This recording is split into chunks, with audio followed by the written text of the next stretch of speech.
family. Welcome to Purpose, where we are going through the Bible, reading the stories, and relating them to our own lives. How does it affect me? How does what happened thousands and thousands of years ago affect me? That's what we're finding out. Why do we need to know anything about the Bible? Because God left it for us. And if we believe in God, and we love God, and we trust God, then we need to read and learn and understand from the words that He gave us. It'll help us to get closer to Him. It'll help us to love Him more and more.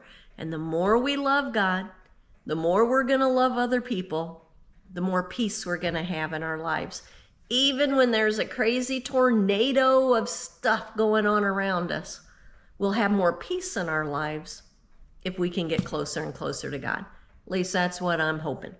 So we left off on Genesis chapter 40. So poor Joseph, son of Jacob, his brothers sold him into slavery because they were jealous of him. It wasn't his fault that they were jealous. His dad treated him better than he treated the other boys. It wasn't Joseph's fault. But they sold him to some Ishmaelite slave traders, and they sold him to Potiphar, the Pharaoh's top captain of the guard.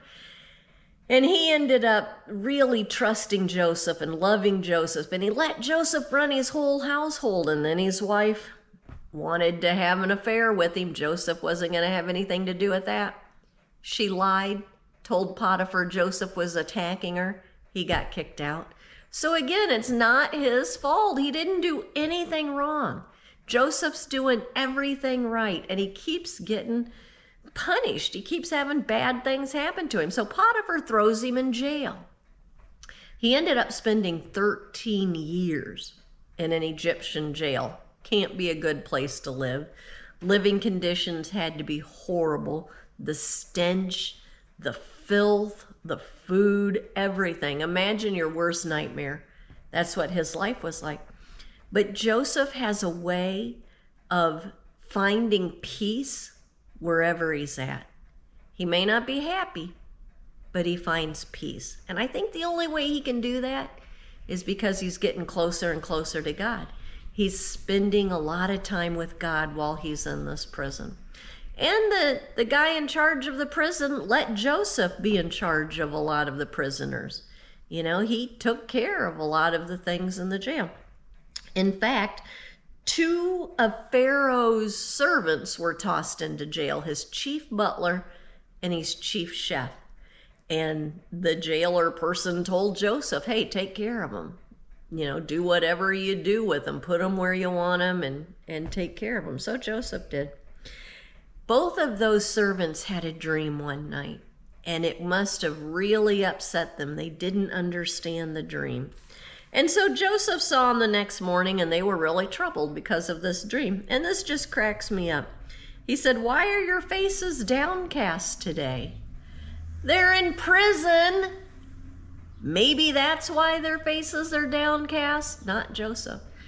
Even though he's in prison, he kept an optimistic outlook. He kept a smile on his face.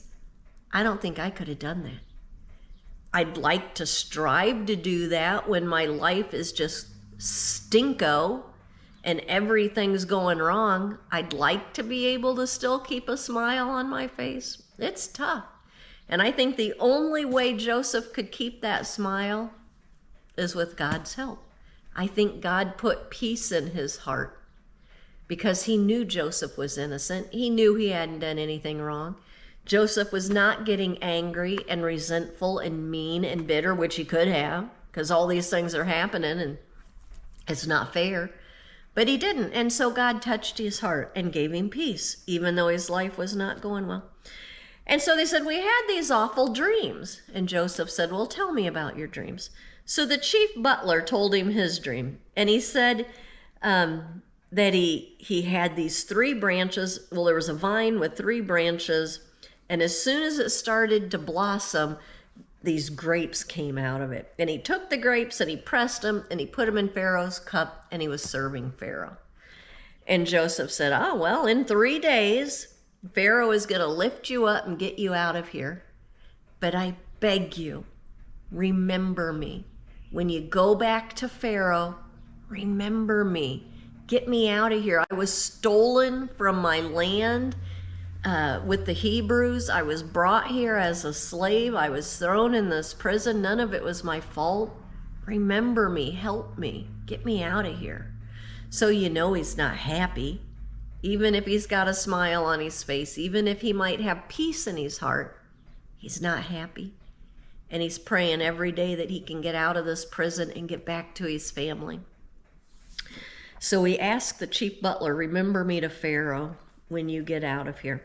And then the chief baker saw, hey, wow, things are going to go well for the butler. Let me see what Joseph thinks of my dream. And he tells him his dream. And in his dream, there were 3 cake baskets on his head, but the birds were eating them, eating all the cakes. And Joseph said, yeah, well, in 3 days, Pharaoh's going to get you out of here, all right, but he's going to hang you from a tree and the birds are going to peck at your flesh. Not nearly as nice of a dream. Well, on the 3rd day, 3 days after those dreams, it happened to be Pharaoh's birthday.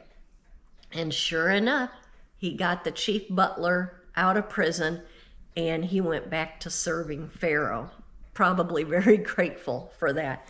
And he got the chief chef out, but sure enough, he hung him. He was killed for whatever it was he did wrong. So they both messed up. One of them got to resume his butler duties. The other one was killed. I don't know what they did. I don't know why that happened. But, you know, we're all going to be judged according to our actions. And we're all going to face God at some time, and he's going to judge us. I don't think it's so much that we mess up, because we all mess up. God knows we're going to mess up. But it's what's in our heart. Do we want to go back to serving God? That chief butler wanted to go back to serving Pharaoh, and he did. The chief baker probably didn't really want to serve. He didn't, I don't know what was in his heart, but it wasn't love, it wasn't humility, and he was hung. So it's not so much that we mess up. When God judges us, it's what's in our heart. It's, do I want to go back to serving you, Lord? Do I want to go back to loving you and being humble and trusting that I'm going to be okay no matter what happens to me, even if I'm in an Egyptian prison? Well, you would think that after all that the chief butler would remember Joseph and tell him to Pharaoh. He didn't. Forgot all about him. Joseph spent 2 more years in prison before anybody remembered him in there. So there's a lot that we can get out of this, aside from, you know, we're all going to be judged. We can think about life is going to happen to us, you know. We're going to have bad things happen that we don't deserve. We didn't do anything wrong. People are going to betray us. People are going to be mean to us. They're going to lie to us, even though we didn't do anything to them. They're going to cheat us. They're going to skip over us for job promotions. They're going to, I don't know, I can't think of anything else. Life is not going to treat us fairly. And it's not our fault. We're doing everything we're supposed to do. God doesn't choose that for us. You know, sometimes you hear people who are having some horrible thing happen to them. Maybe somebody they love died or got injured, and people will say, oh, well, it was God's will. God doesn't will us to die. He doesn't will us to be injured. He allows it to happen. You know, everybody's going to die sometime. He allows that to happen. He allows people to get sick and die. But he didn't choose it. It's not his will that we get sick and die. He did allow it, but it's not because he's punishing us. It's not because he doesn't love us. It's not because he's playing some sick game where, okay, I'm really going to test you now. Let's throw cancer at you and see how you come out. See if you still love me and trust me. God's not like that. He allows us to get cancer. He allows us to have heart attacks. He allows us to be injured and to lose our job and to lose our friends, not to punish us, not to test us in some weird, sick game, but because he can see the outcome of everything. He knows what would happen if we didn't get hurt or we didn't get sick or we didn't get this or that. And he knows the outcome if we do have bad things happen. And he chooses the one that's going to get us the closest to him. He's going to choose the outcome for us that's going to give us the most chances to get close to him. Being in prison's not a lot of fun for Joseph, but it gives him a whole lot of time to hang out with God and pray and to trust him, to put all of his faith and trust in God.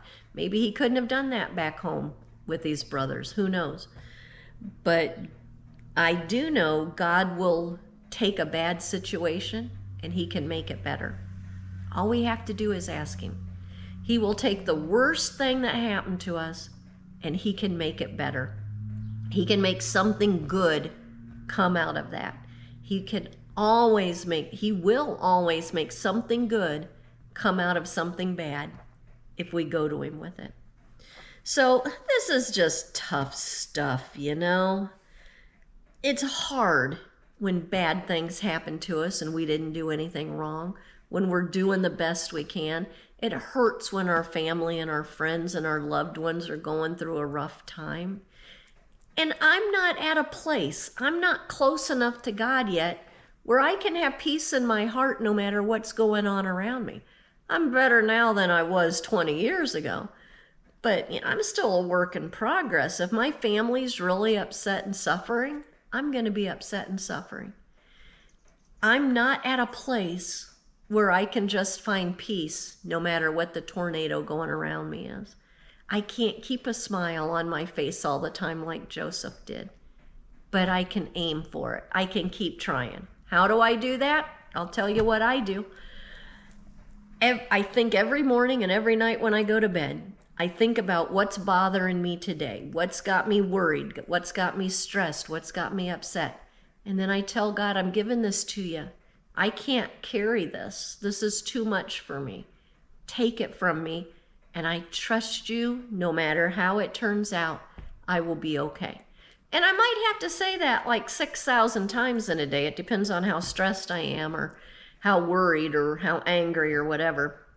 But the more I can keep praying to God about that and saying, it's too much, you take it, God. I just ask that you touch my heart, teach me how to love you and love others. And I trust you that no matter how this turns out, I'm going to be all right because you're with me. The more I can do that, the more peace I can have. The more you do that, the more peace you will have. And someday, maybe we'll be where Joseph is and we can have peace in our heart no matter what situation we're in. But I'm going to guess if I'm in an Egyptian prison, I'm not going to have peace in my heart. I am just not as close to God as Joseph must have been. Next time we get together, we're going to check back in with Joseph, see how he's doing in prison. Well, I pray for you, and I really do pray for you. Oh, there's my clock. Sorry about that. That if you're suffering right now, if you're in pain, if anyone in your family or your loved ones are suffering and in pain, I pray for them that God will bring peace and comfort and love. And I pray for you that no matter how it turns out, you'll trust God that you will be okay. Well, have a great day today, everyone. Bye-bye.